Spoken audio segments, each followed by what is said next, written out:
Come on. Okay, so my name is Dave Wagner. I'm with Wags Automotive in Kansas City, Missouri, and I'm here with my beautiful wife Lynn, who kind of found this car. And this is Larry. I'm not going to say his last name. I'm not going to disclose our location because we have a barn find car here that we're going to pull out today. And this is a 1970 Challenger RT.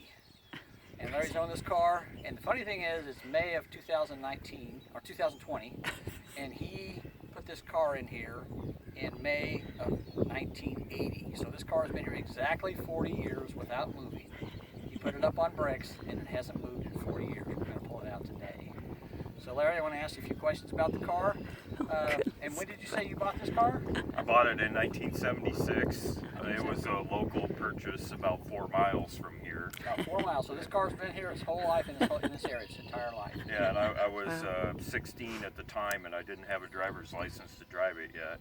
Right. So when I purchased it, for several months it sat on the north side of the garage up here because my dad wouldn't let me drive it without a license, a learner's permit at least. Okay. And so that was another thing, and until I got my learner's permit, I couldn't get insurance on it. So I've owned it all the time and kept it licensed the whole time, even though it's been in the shed. Tell us a story about how it ended up in the shed.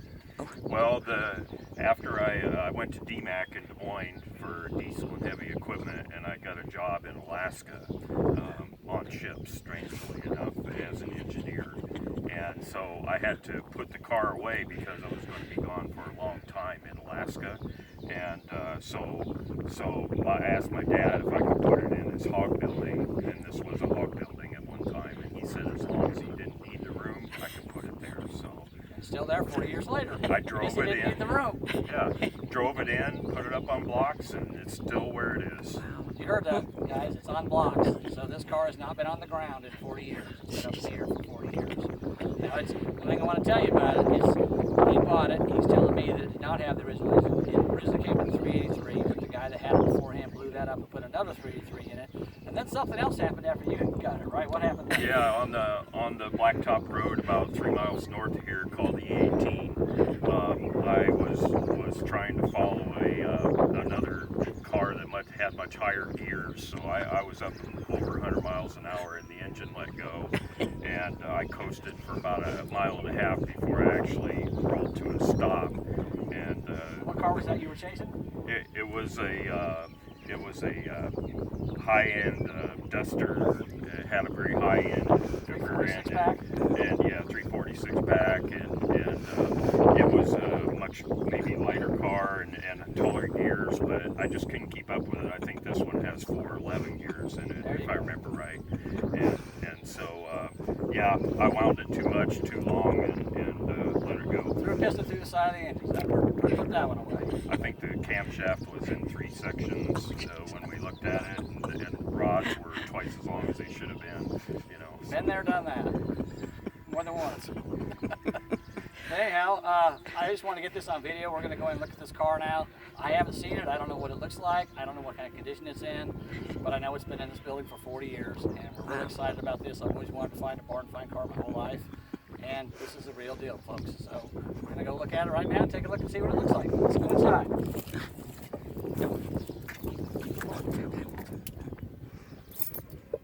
It's going to be kind of dark when we first get in here because there's no lights. We're going to open some doors so we can get a look at it. And there's a lot of debris to walk on the floor to walk around, so you have to watch your step. Watch your step.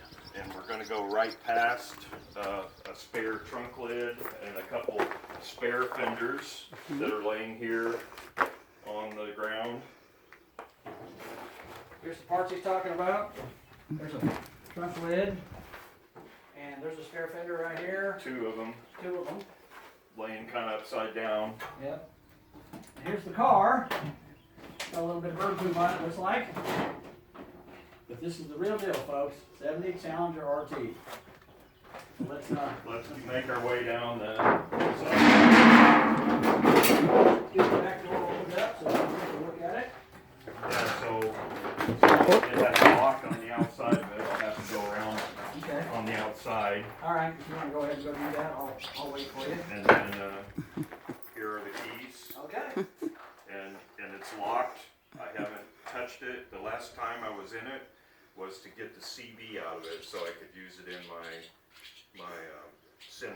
How long ago do you think that was? Oh, about 2 years ago or About 3 years ago. How long do you think it's been since this car's been started? 40 years. 40 years since it's been started. There you go. It hadn't been started in 40 years, people. So this is the real deal. All right, I'm gonna go back out and Okay. get that north door open. Sorry for Yep. the noise. All right, come on over here, man.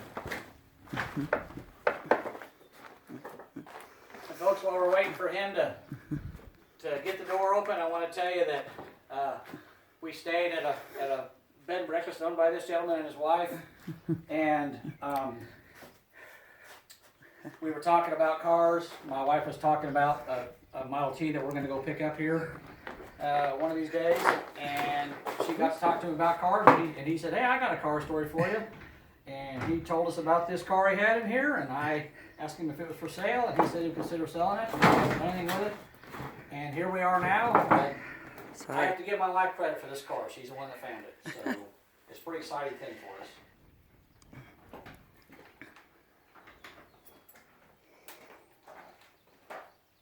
He's in the back door now, getting ready to open it up. I don't know how much I can walk around here a little bit. It's kind of difficult. You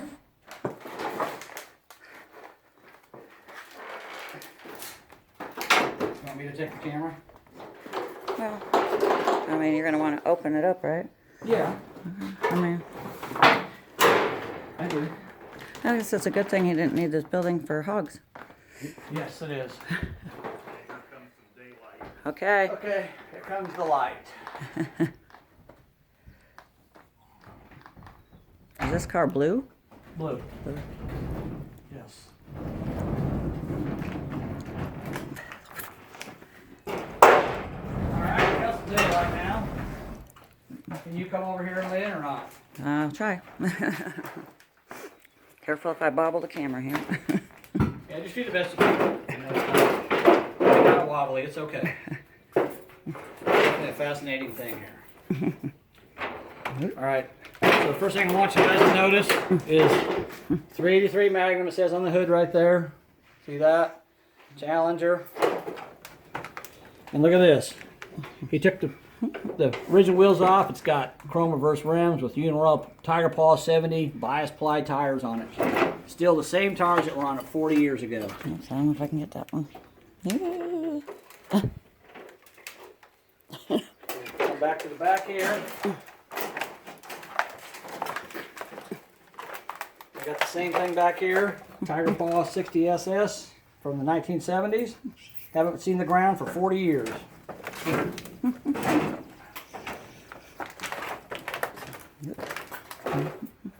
Easy. Trying to. I'm going to come back here. This is the back end of the car. As you can see, it does have dual exhaust. That's aftermarket. It's got, looks like he's put a set of shackle extenders on it so it could raise the springs up. That was pretty common back in the 70s. So I think the first thing we're going to do is we're going to open the trunk and see what we got in the trunk. We don't know. When's the last time you opened the trunk on this car, Larry? 2 or 3 years ago, and I can guarantee you it's a mess. It smells like mice. It's a mess and it smells like mice. That's just the kind of trunks we like. And look at that. There's a mouse nest right there. Oh, and look at that.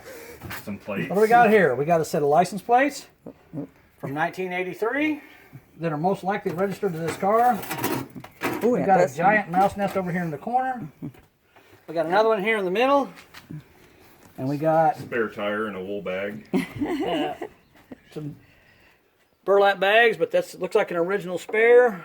It's a G7814. We got a jack, transmission fluid, and what do we got here? We got Information on the headers or B&M, that's usually transmission stuff. torque converter. Torque converter. He did say he put a torque converter in this thing, right? When you replace the engine, you put a torque converter in We it? had to. It Yep. wouldn't, the 383 wouldn't match it. Okay, so there's that. Along with, what do we got here? We got a receipt, probably for the torque converter, from Napa. And this is 5/8 of 81. And this is wire terminals, spray paint, and some gaskets. Probably when he was putting the motor in, he had to buy some gaskets for it, I'm assuming. So that's what that's for. That's kind of cool. And we got a can of oil that's 40 years old. How do you like that, folks? That's been around a while. That's been around a while. Yep. And we got a brand new dipstick that's never been installed in anything. Wonder what that fits. I don't know, but it's still got the sticker from the dealership on it. S. Hastings Dodge in Des Moines, Iowa. That's a brand new, never been used, rusted dipstick too. Yeah, when we open the hood, we might discover something. That's right, we might. Okay, so that's the trunk. Doesn't look too bad in here. Got the original Floor mat. mat in it. There's the pan on this side, the inner fender, not too bad. 40 years of sitting inside. Let's look at this side over here. Got another mouse nest. And we got we got a jack over here. Got something in a Mopar box. Oh, that's a regulator. That looks brand new. Some sort of a regulator, I don't know. It's again from Hanson's in Des Moines. So that wasn't used. And let's see. Hope you don't mind the smell of mouse pee, because it's in here. It is. That's okay. And here's the floor pan on this side. Now, what do we got down there? Grab that, honey. What is that? Something underneath the floor cover. We got the Happy Hour Mixology. Oh, hey. Look at that picture. Secrets. That picture is from the 70s, Phil, folks, and this has been in this car probably for 40 years. I guess I needed that. Look at those pictures. Those pictures are definitely from the 70s. Wow. That's part of the providence of this car. The stuff you find. You just never know what's in there. All right, so that's the trunk. Now we're going to go, let's go under the hood now. See what we got under the hood.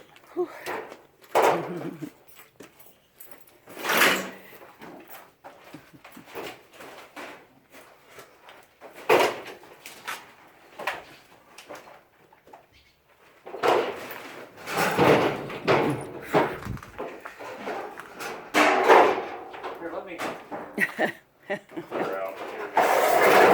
stuff out of here.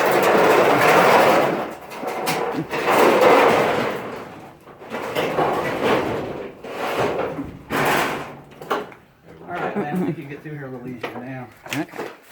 Let's get this out of the way. And shroud. That maybe it's sharp. I don't know. And it's got hood pins on it, Larry. It had, the original, I probably have the original hood pins in one of these drawers over here, but I put these locks on it because I was afraid people were going to mess with my engine. And It looks like this key might fit it, but they're full of dirt, and I don't want to yeah, let's. jam them up. Do you have to unlock them to get it open? Or? Yep. And if I remember right, I have to press down a little bit. Okay. There's that one. Okay. So, All right, we'll let Larry do the honors here. and I haven't looked at it under here for years.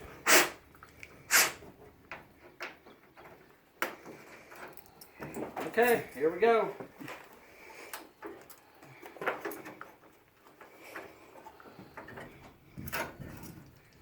Remember how to get the hood open after 40 years, Larry? No, I don't. Let's press down a little bit. Yeah, it's been a while. Do you remember? Here, I'll push down on it. I'm gonna pull it. It's probably a little stiff after 40 years. Yeah, I don't want to. Right. Which way is it supposed to go? We might have a technical issue. Wheel it back and forth and I'll move the hood. Moving. Ah, there we go. Look at that. Okay, now this board used to be that because I had a tarp suspended over it Oh, okay. with side wires holding another board, and that's all disintegrated, and who knows how long it lasted, but All right. there is the engine. So here we go. All right, now Larry, tell us about this engine, because you see the blue 383, so what do we got here? So this is a 400 cubic inch out of a Chrysler Cordoba 76. We found the engine over at Kearney's Junkyard in Ames, and you know, it fit right in, except for the fact that we had to buy the torque converter adapter plate, ring gear, and the torque converter, and so it fit in pretty well. I don't recall whether we took bits and pieces off of the 383 to use here, but it's possible, like the air cleaner, I think. Yeah, that's definitely not a Cordoba air cleaner. You know, and maybe the distributor, maybe other things. But Let's see what we got under the air cleaner hood, or lid here. See what we got.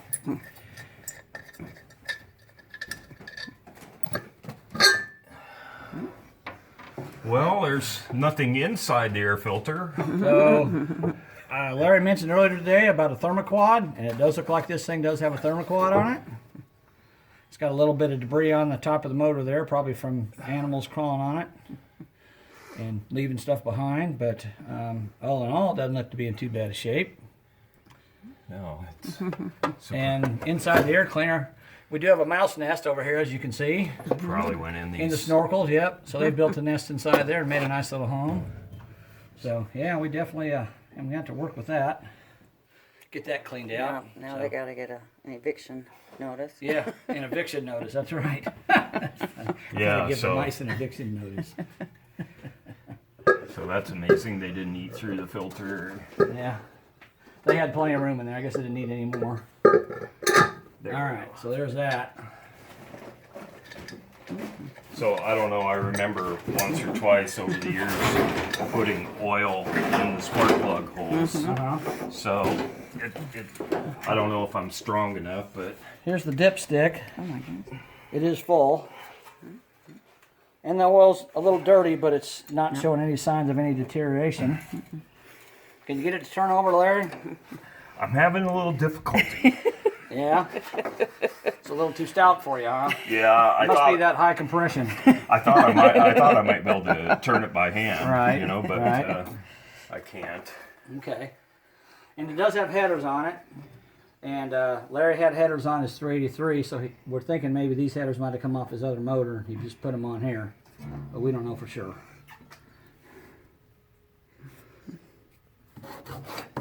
Here's the fender tag if you want to get a close-up of that. And as you can see, right there where my finger is, it's EB7, which is, I believe, a dark blue. Is it focusing? It's trying, isn't it? It's trying. You gotta back out a little bit. No, it's not focusing. And that's Doesn't wanna. too close, and it just doesn't want to get it. Yeah, well, it's there. We'll get pictures of it. We'll do that. Okay. All right. So let's. Now we're ready to open up the car and look inside of it. It's locked. I'll lower the hood. So we'll. There's the key. It's rectangular. The rectangular one. Yep. Yep. Yep. So we'll take this key here. Might be a little stiff. Here, I need to look at the. Where's the thing that shows the. Position. Yeah. Yeah, I don't remember. Yeah, that sounded like it unlocked, didn't it? Well, No? something moved, but I'm not sure which way it goes to unlock it. Yeah, let's see. It should be downward.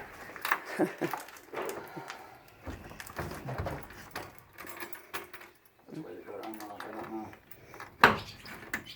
don't know. That should be unlocked there, Okay. I think. But I remember breaking one of these before.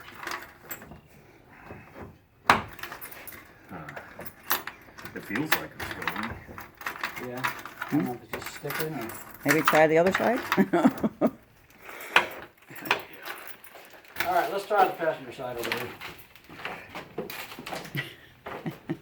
Come on over here, man. I am. Go for it. Sure. Let's try this one. See what we can do. That's what happens when you got a car that's been sitting for 40 years. It doesn't want to cooperate with you. Yeah. Mice are resisting eviction. Things moving. Oh, look at that. Okay, So come on over here, Lynn. I am. I'm right here. I'm gonna back up. I'm gonna let you guys look inside this car for the first time in 40 years. Hang on. You're fine. You're fine. So there you go. You got bucket seats. You got the looks like a blue interior. You got the floor shifter with the console. Collapsible steering column, which was common in the 70s. Oh, wow. it's got the slapstick gear shifter. Oh. Yep. The bucket seats, I had them redone not long before I put it up. Okay. So they still might be a little bit better than the original. Right. I had them done down in Des Moines at a upholstery shop down Okay. there. Took here's them a- out and just give them to them. Here's the door panel. We can look at that. See how that's pretty decent shape for its age. For as long as it's been sitting in here, not bad. Not bad. The worst damage I saw was in the headliner area last time I was in here. Oh yeah, let's. You want to get it? Yeah, go ahead. Look up in there. You see the mice have made a yeah. apartment Absolutely. complex up in the headliner. And that's probably all this dust down on the seat, Yeah. I'm guessing. Yeah. Right. Yep. Yep. Yeah. It's the insulation. Yeah. They've definitely made a home up there. Yeah.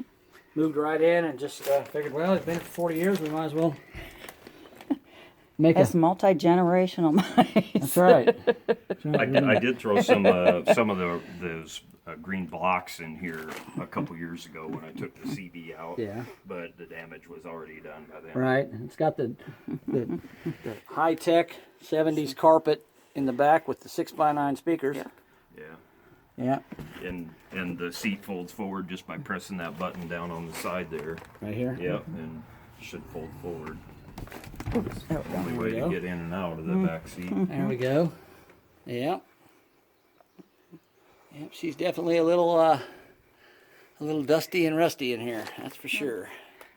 It's a little cleaning. All right. So I'm gonna crawl inside and see if I can get the driver's door open.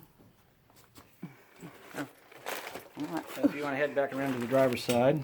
Okay. Whee! Oops, almost fell.